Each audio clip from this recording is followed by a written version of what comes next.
Us After Everything podcast back at it for another talk of Dexter Resurrection. Dom and Pam. Pam, what up? Hello, everybody. So today we're going to be discussing episode 9, and I know how Dexter gets out of the vault. Like MacGyver? He's kind of like MacGyver. All right, so these are my two theories. I believe that Harrison's going to go to the landlord and be like, hey, my dad's not around. And Harrison knows how to get to Peter's. He knows how to get there just like Batista did.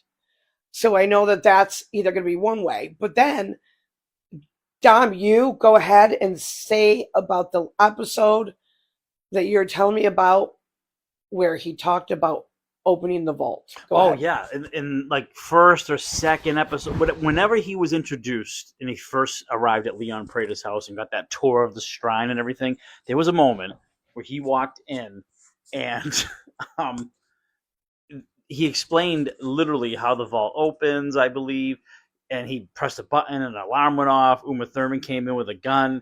He's like, see how fast that is? They were just given a lot of details about the vault. The only thing is with the vault, and this is why it's important that Dexter's MacGyver of serial killers. I believe that there will be obviously alarms going off, and you know what the one good thing is though is that all the people. Batista just kicked the shit out of all his security. So, Badass. badass. So hopefully Dexter will be able to too, but Dexter still will be able to figure out a way to get out of there without alarming. But honestly, it could be that the whole shit show that's about to go down is in that room and Harrison comes in and rescues his dad. Wouldn't that be so nice? Yeah, it would. I love their relationship so much. Like when Harrison was walking and he was talking to Dexter and they were walking fast and he was just like, yeah, no, I have a dinner group with serial killers, and just like honesty. I was like dying. And then he said, oh, but you did. Then he was talking to his girlfriend at first and said, oh, my dad did blood splat analysis in the 1900s. I was like, I'm sorry, what? And Dexter paused for a minute. That was really? That was like legit a gut punch for all of us in the Gen Xers. 1900s. I already had a gut punch a couple hours prior to that. I didn't need that too. And then Batista dying. No.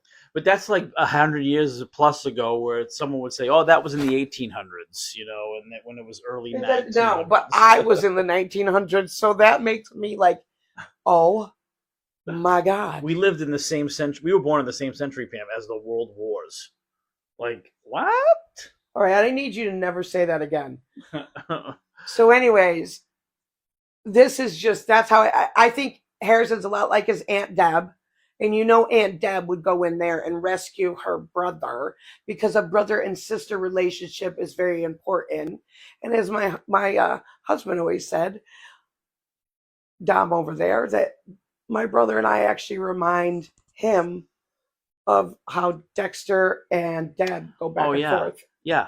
Deb's calling him out like, idiot, you have to, no, you're wrong. I mean, it's just and like, Deb, I have a mouth correction. Just like Deb. Like, I think that I have told my brother to F you many times, and I will continue to do so in my life. Or like the famous time where Deb called and said, she started going off on him, and he goes, is there a reason for this call? Or Dexter said, wait, what about the one time, and she's off or something? Yeah. No, he goes, dude, are you having sex with your room, whatever? And he goes, and she's off right out of the gate.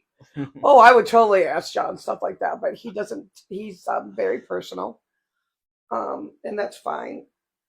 All right, now, Pam, we're a few minutes in, and we haven't. I mean, our podcast image says enough, but we haven't paid. We haven't talked about Batista and the fact that Dexter evolved. And the beautiful moment where he slit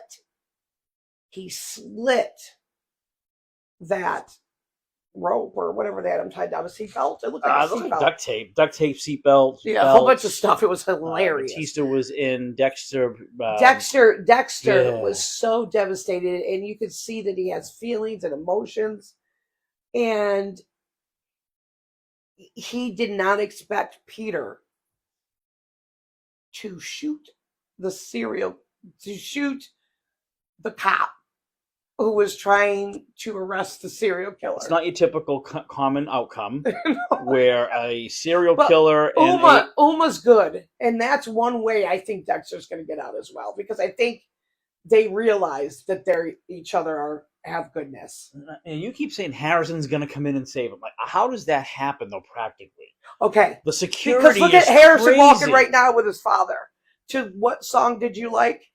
Oh, this is the scene. Yeah, as soon as they leave the restaurant after Prater confronts Dexter, I didn't know you had a son. Peter. I didn't know you had a son, Red.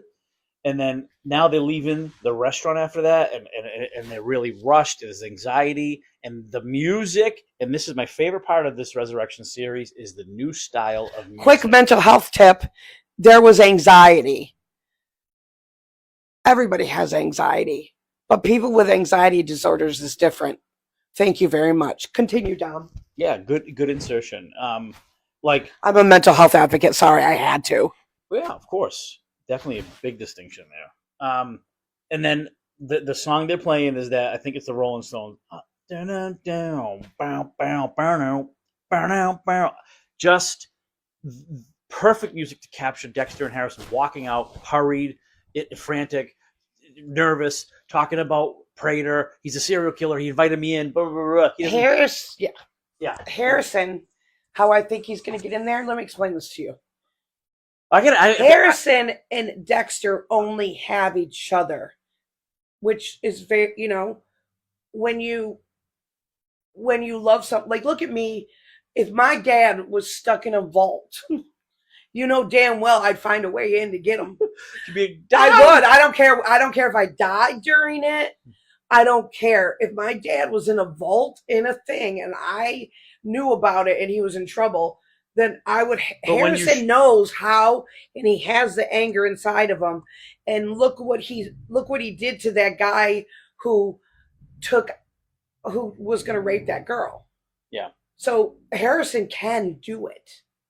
Harrison is smart. Well, Harrison is Dexter's son. The only way he gets and Dexter taught him everything. The only way he gets in is if Prater and Uma Thurman. Prater's going to let him in because he wants to have that against Dexter. You looking for your father? Oh yeah, we saw him earlier. Come in, I'll help. Something like that. Because the way Prater was looking, aka Peter, was looking at Uma Thurman's cut from the Bay Harbor Butcher. He was psychotic, freaky. Like he literally, Peter, here's your Emmy. Thank you so much for attending the School of Dexter. You did amazing. Like his eyes, he freaked me out. Yeah. Like he was so into the cut. He's like, you got cut by the Bay Harbor Butcher. Something so deeply wrong with that dude that I need to analyze him. He thought it was the dark passenger at that point, Red. No. He didn't know. Not when he found out he was. Oh, you're right, Dominic. You're right. Yeah, Batista's the one. But still, he's still a freak. And now that he knows she got cut by the Bay Harbor Butcher, he might just put her in his trophy room and be like, she was cut by the Bay Harbor Butcher, because the Bay Harbor Butcher is. Now, I have one more thing to say. That there wasn't really a lot. I feel like that one cop might come back into things because she had a big role. And guess what? We have one person that's missing, and it's Cam from Modern Family. Could he be the Trinity Killer's son? It was weird that he abandoned Dexter. Could he be the Trinity Killer's son? And he's the actual... No, he could be, age-wise. Well, Trinity had a secret daughter. We know that. Didn't she come back at one point in Dexter? No, she was very prominent. Yeah, she was Quinn's girlfriend. She killed Lundy. You remember her, Christine, the reporter. I was thinking about Trinity's other daughter. Oh no, she's dead. They killed her. Oh, yeah, They yeah, said yeah, it was yeah, yeah, yeah, suicide or Oh, something. my God. Jonah, the son, killed his mother and his daughter Look at this beautiful hotel that and his Harrison is sister. about to be interviewed basically by Uma. Yeah. Oh, I loved working at a hotel. It was my favorite thing. I used to book rooms for weddings so that because I was the director of sales and marketing at a hotel, and I used to book rooms for weddings or events, weddings so that families could stick together. And just because book rooms would book out, and families would want to be right next to each other in that hallway. Yeah, it See, I was was a nice. marketing director. You were great at that. You should. And I got to go back meet, in that world. I got to meet. No, I'm a makeup artist, esthetician. There's nothing different. You could do both. Dumb. How many things do you want me to do? You already know I'm a detective. I'm an attorney. This will just overwhelm Sage. She can't handle it. That's my best friend. Yep. We got to pay tribute to Batista. We lost another. Sage, we're like, you really mentioned me in the podcast. We lost another big character in Dexter, and it's all Dexter's fault. Rest in peace. And I don't want to talk about it. It's not Dexter's fault. Let's go over the It's people who are died. chasing a vigilante. Let's talk about the people who died that shouldn't have died. No, that's a whole nother Dexter. podcast. Okay. Well, Batista's definitely one of them at the latest. Now, someone else could. Someone else could die. I love them all.